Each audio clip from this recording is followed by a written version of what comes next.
So now we have Atiya Bose with us. She's the Executive Director, Aangan. Atiya, thank you for taking out time. You've been working on the issue of child protection for years.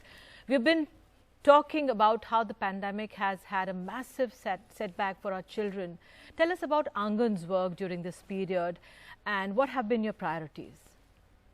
Well, first of all, thanks very much, NDTV, for putting a spotlight on something that is really a very, very, very critical and serious issue.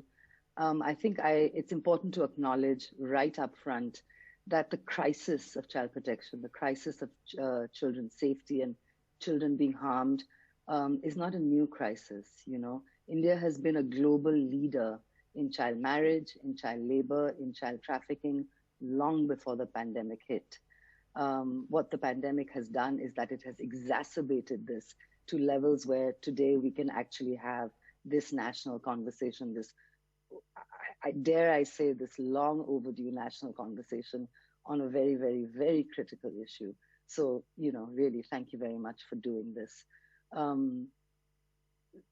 So in terms of what Aangan has been doing, you know, I think our understanding, like the understanding of most people who work in child protection, is that vulnerable children come from vulnerable families. You know, children aren't like in a vacuum. So you really do have to focus on strengthening families, on looking at family vulnerability.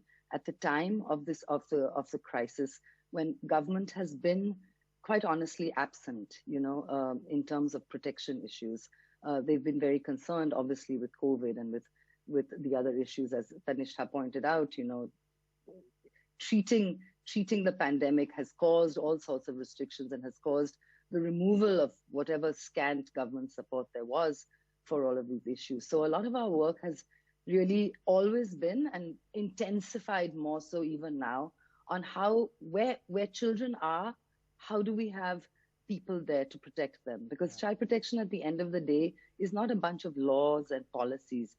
Child protection is a human system. It requires bodies on the ground. Right. So our work has always been, you know, we work with about 6,000 women in the 1,100 villages and bastis where we work.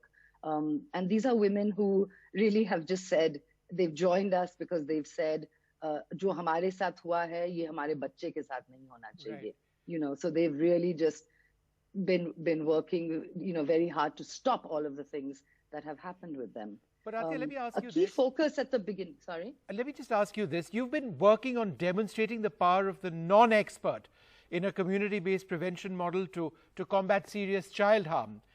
What is that power of the non-expert? Does that include each and every one of us? Of course it does. The power of the non-expert is really the power of all. You know, what is the one thing, Vishnu, that we all have in common? We've all been children, right? That is the one thing that we all have in common. And if we allow ourselves to stop and think about what it means to be a scared and vulnerable child, dependent on other people, then we understand that we do know. You don't need to be an expert. You know, we function on the premise that protecting children is something that the police should do, is something that a psychologist should do, is something that somebody else should do. It's not. Protecting children are everywhere, and child harm is ubiquitous. It is everywhere. It is only when all of us are involved, when we are alert, when we agree to amplify the voices of children, of the exploitation that they face. That is how we leverage our power. So, right. You know, what can you do as a neighbor? What can you do as a brother, as a sister, as a father, as a community member, as a person of means, as a person who, you know, has access to things? There is something all of us can do, right? So we really believe that only when child protection becomes everybody's business, literally everybody's business, that children will be safe. And the way we do it is that we actually just work with, you know, women, mothers in very, very poor communities who've said that, you know, this is how we're going to, this has to end. So if people in very marginalized and very poor situations can actually say that we are going to stop the exploitation of children, then, you know, I think the point is very clearly that all of us can do it. All of us have a very important role to play.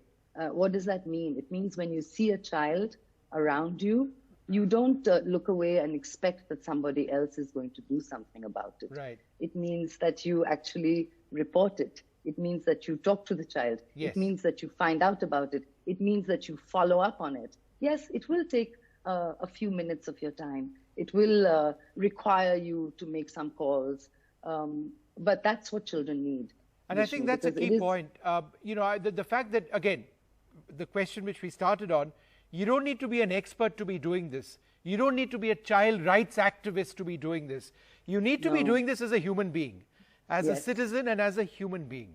And you have to recognize, and you do have to recognize that it is a very, very, very serious crisis. Yeah, no, it is. And indeed. It requires all of us to make it our responsibility. Yeah. That's what's going to make the difference, pandemic or not.